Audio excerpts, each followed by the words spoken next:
Ayan. So, dahil nagsasaing pa ako, nagluluto pa ako ng dinner. Ano muna tayo?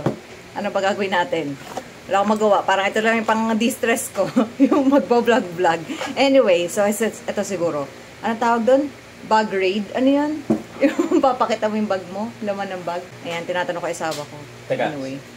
Nag-search pa siya. Nag-AI pa siya. Ano ba yan? Nandito pa rin yung anti-uniform ko. Dati palagi nga sa labahan niya. So, ito ang aking bag. Ang laki ng bag ko nang ginagamit sa school. Ayan siya, oh. Nung isang teacher, para daw ako mag-hiking. Eh, hindi, mukha lang siya malaki. Pero malaki talaga siya. Kasi, ito yung mga laman niya. Magpupunta ako ng classroom, ito rin dala ko. So, nandito kasi, nandyan yung mouse. Ito muna lang natin. Mouse. And then, yung mga charger ng laptop. Then, yung HDMI connector. Ayan, dyan siya nakalagay. Para isang bitbitan lang. Ito pang bag ko na to, ang laman niya pa ay ito yung ginagamit kong lapel. Dala ko siya kasi baka masira eh. Kaya nakakarton siya palagi. Then, baon ko. Ito. Hindi ko pa natanggal. Yan, baon. Tumbler. And yung laptop ko, syempre, nandito. Laptop.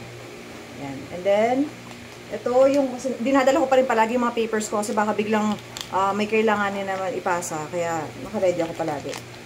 Then, ito dinadala ko dito kapag magkaklase. Kasi dito ko nilalagay yung mga kailangan kong, halimbawa, ito, katulad ito, groupings kanina, pinagawa ko.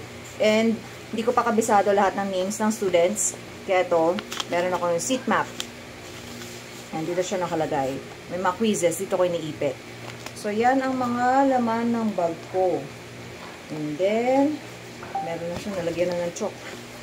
Ito, meron pa pala ako nito, pamaypay. Kasi sobrang init ngayon, as in, kahit na may electric fan sa classroom, napaka-init pa rin. And of course, meron akong, ito pa, ang aking pencil case na napakadumi na. Hindi ko na siya naglinis. Ayan, binawasan ko na yung laman nito, dati punong-puno talaga to. So, dito meron akong scissors, pandikit, ito pang tatak sa perma.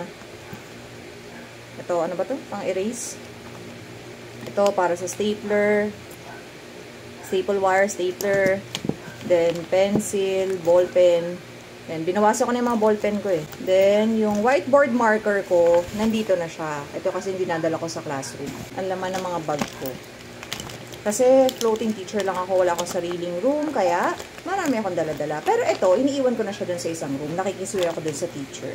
Para konti lang yung bitbitin ko. At yun lang guys! See ya! Bye!